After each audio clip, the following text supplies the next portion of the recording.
Let's see the question. Prepare the trading profit and loss account of Messrs Mohit Traders as on 31st March 2017. Draw necessary journal entries and balance sheet. तो देखो हम केवल यहाँ पर बना रहे हैं ट्रेडिंग और P&L और वो बाकी जर्नल एंट्रीज आप खुद बनाएंगे। ठीक है, मैं आपको बता रही हूँ ट्रेडिंग और प्रॉफिट एंड लॉस अकाउंट और बैलेंस शीट।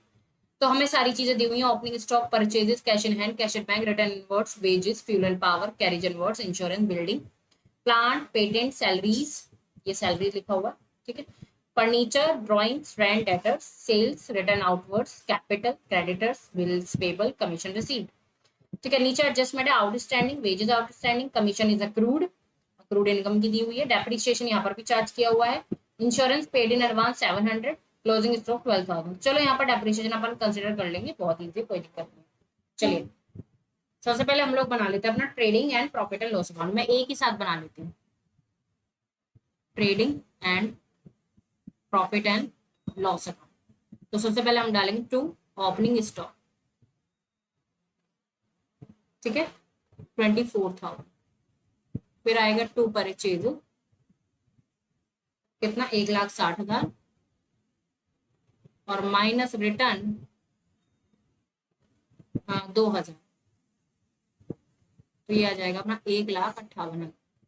ठीक है, उसके बाद टू वेजेस, और वेजेस में हमें दिया हुआ है आउटस्टैंडिंग, तो वेजेस है हमारी 22,000 की और आउटस्टैंडिंग हमें एडजस्टमेंट में दिया हुआ है 6,000, तो ये 6,000 प्लस हो जाएंगे, टोटल वेजेस हमारी हो जाएगी 28,000। डन। उसके बाद लिखते हैं सेल्स, सेल्स हमें दी हुई है 4 लाख की और उसके बाद उस पर रिटर्न दिया हुआ है सेल्स रिटर्न 4,000।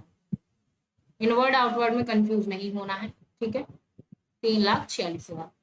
उसके बाद फ्यूल एंड पावर फैक्ट्री का होता है तो इसमें ही आएगा फ्यूल एंड पावर।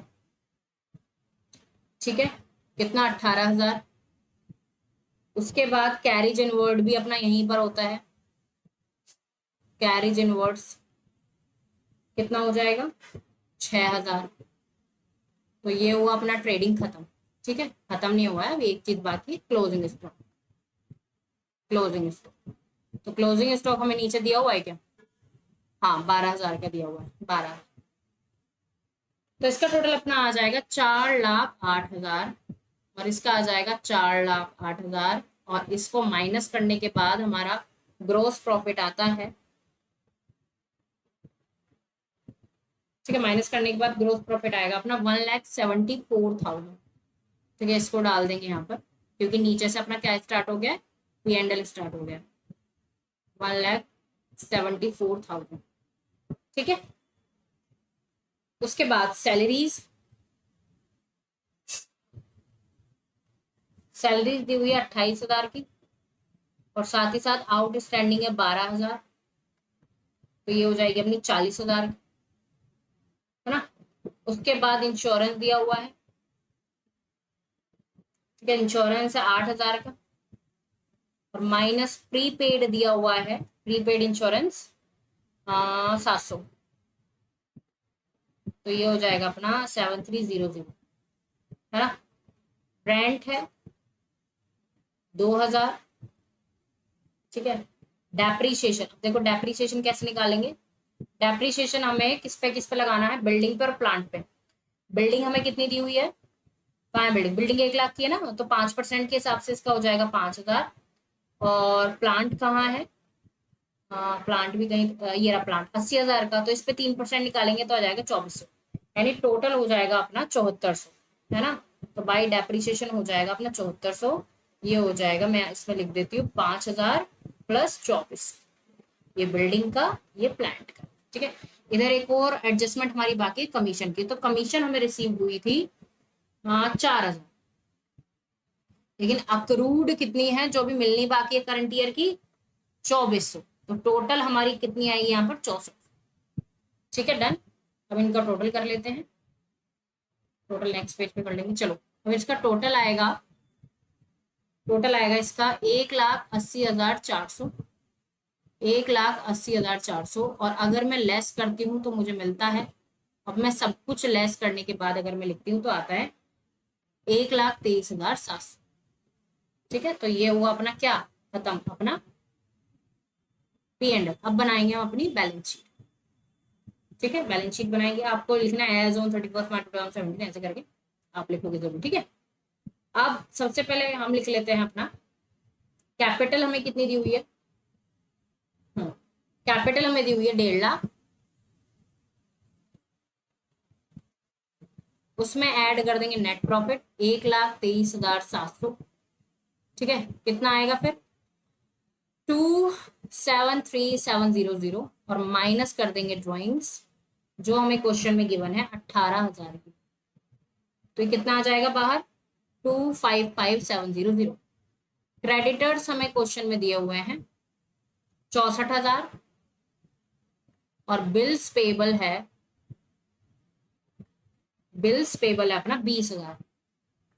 ठीक है, अब आउटस्टैंडिंग जो चीजें थी वो भी लिखना है।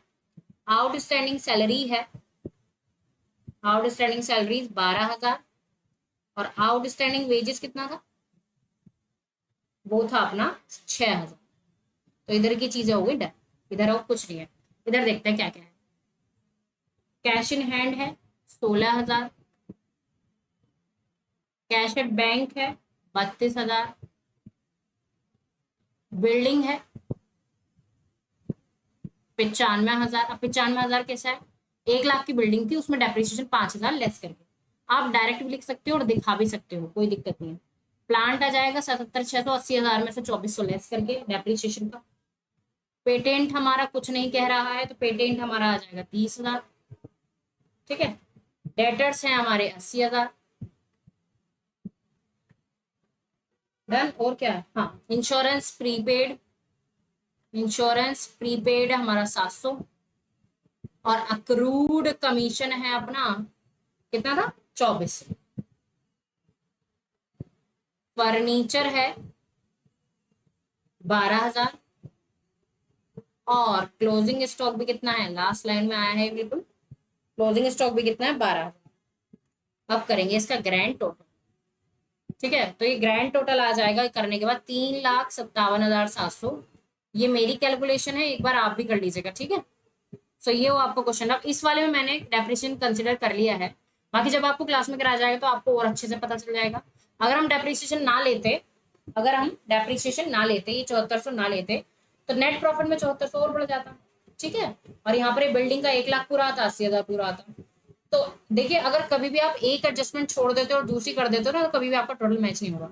हमेशा जो एडजस्टमेंट की जाती है वो कम से कम 2 जगह पर की जाती है या फिर 3 पे, मैक्सिमम 3, कम से कम 2। तो ये वो आपका question complete and I hope this is the proper explanation to this question.